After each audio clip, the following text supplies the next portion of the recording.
Ayun, no? Dalawa na pala.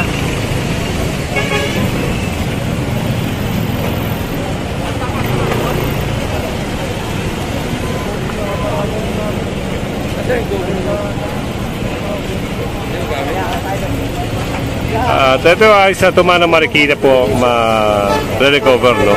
Mag-present lang sila ng lisensya at valid ORCR at siyempre pambayad.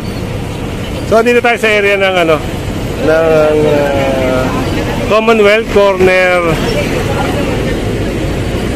Litex.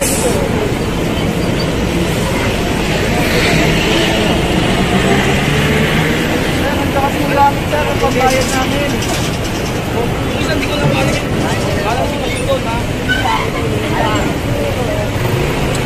Pambayad kayo galing, no?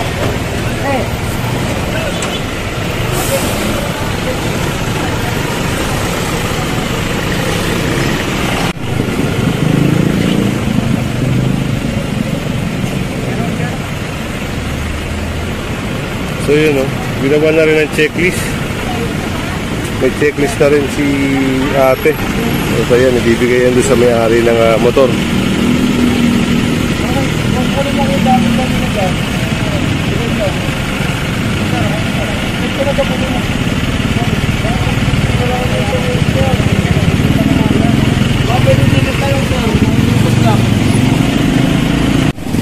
At dito naman itong mga yun, tricycle na nakaparada rito.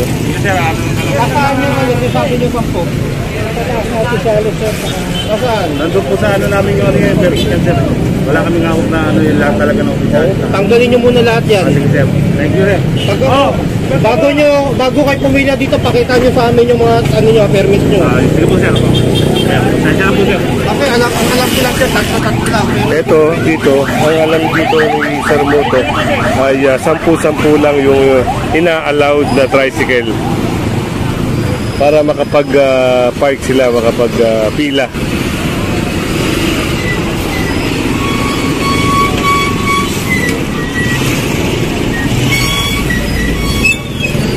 Kung natatandaan nyo, yung unang tabak natin sa clearing, ito ay nahuli yung iba rito, no?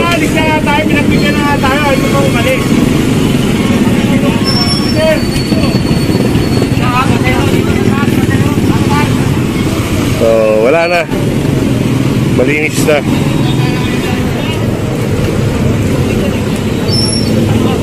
Ginawa kasing terminal ito.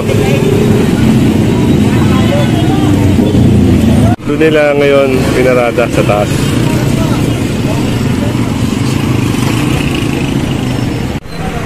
Ito, nadaanan din, no, yung tapat ng junk shop na mayroong mga latag-latag.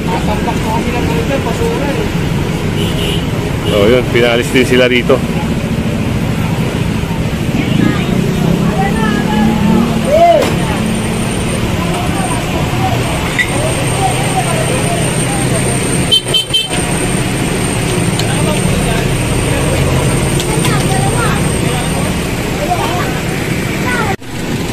Ito yun sa kabilang side, no?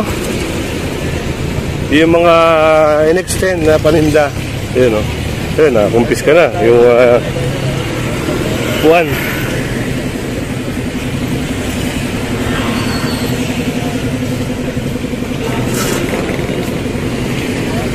At ito, nakakita rin to.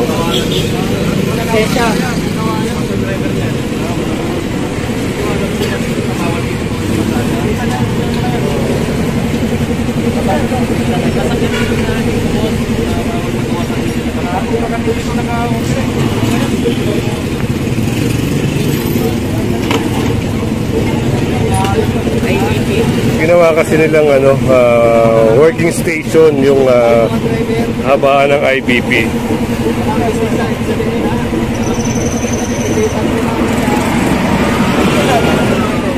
Alam niyo na dito sa permit niyan, huwag kayo gumawa sa gilid ng sidewalk. Nakarito ako, kaya alam ko yan. Ano na lang, huwag ko na hilahin yan, wala ka na magawa dyan.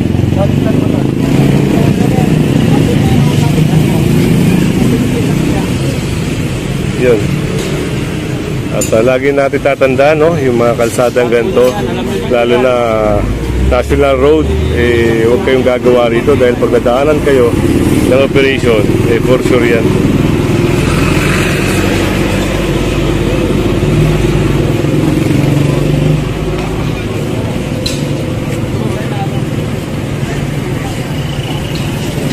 Alam nila dito yan na bawal na buha ng motor sa gilid ng kalsada. So yun, alam pala niya. Bawal yan sir, di ba? Oo. Alam nila yan dito sa mga motor kaya kinalalahanan yan nila rito. Kasi laging may operation dito. Hindi nawawala ng operation dito.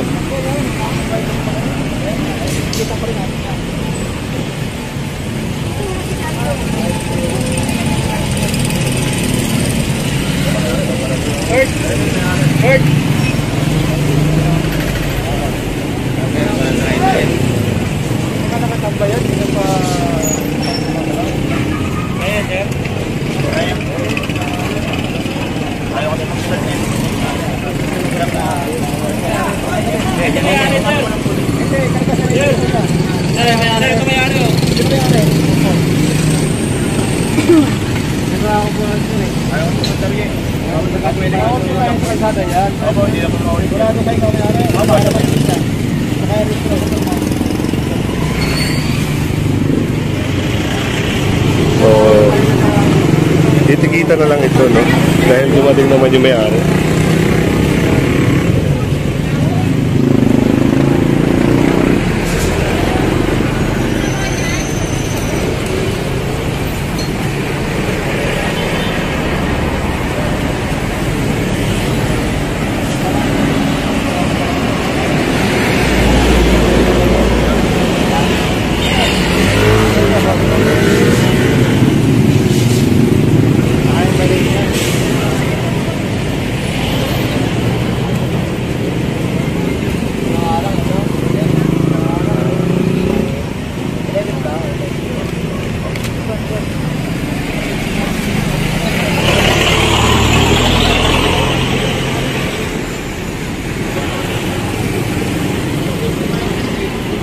Ilang minuto na itong dumating si sir? Ganyan lang po yan niya. At yung battery kasi plano ako sa mga pilitan dito yung battery bago yung battery. Narito po ang rules natin na teka lang. Kung nandito po yung driver, kanina, ako. Titikitan kita, hindi na ipareneker. Pero kayo po ay dumating, sobra na sa oras na paghihintay namin. Kaya obligado na po ito, tikita natin ka rin ito. Kaya nga hindi ko nga alam, may punta ka dito. May pagkusap, paano ba ito? Bahay pa sa inyo ano yun. Kasi yun, gawas na po pagkawa yan. Sir, pang-pwede na kayo sir, hindi naman kasalanan niyo sir. Hindi po kami masisisi, kahapon pa kaming pabalik, isang linggo na pabalik-balik. Sir, kinano ko po kasi hindi natin sa maandar eh. Sige po.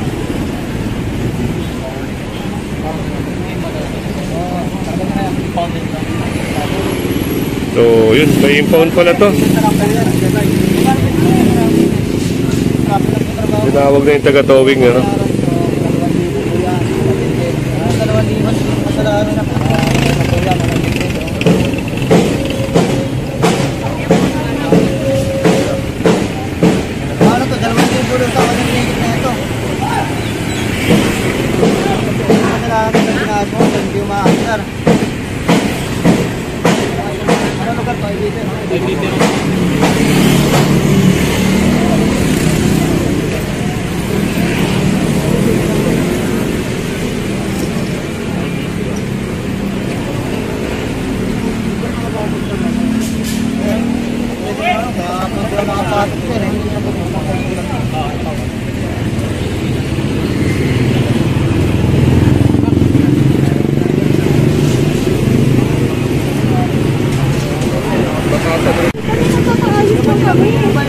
Dapat tinayuan naman nyo. Hindi mo. Oo nga po, nagpapayos ko kami. Dito yung parking nyo. Sa motor po, nabuto namin illegal parking, wala ang driver, nakikita namin. Ayun nga po, bakit nga po kami? Nagpapayos na kami. Kasi dadaan po na. Bigay nyo na agad ang ticket, bigay nyo na. Yung complaint, hindi na po kayo pumunta sa office natin, pero sa illegal. Bigay na, bigay Okay, karagad na. Ito kasi, araw-araw na kasi ito in-operate yung IBP Road. Lalo na ngayon, magsusona. Kaya laging kiniklear yung mga obstruction, mga illegal parking.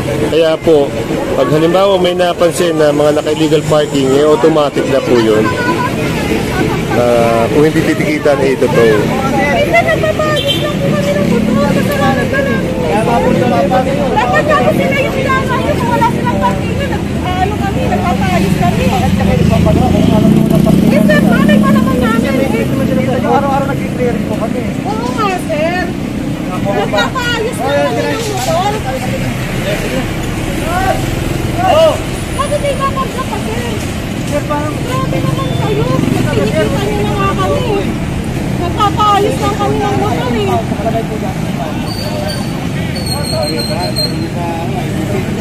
Paano yan, boss?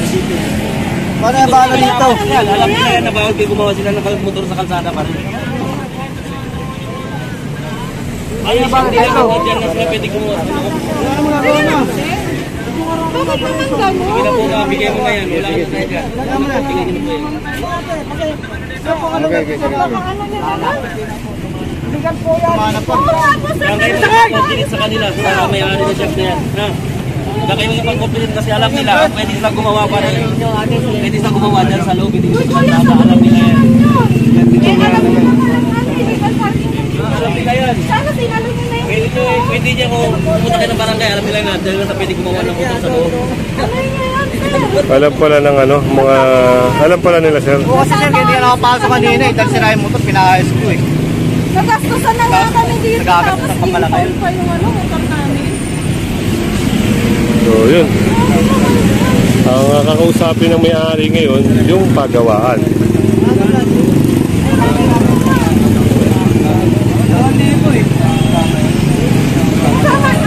Kasama po ba yung 2,000 sa impound pagkakos? Nagkakos ka? Nakali kasi dito yung phone, dito lang muna kami naman. Wala, malis na. Ayun ang mga phone.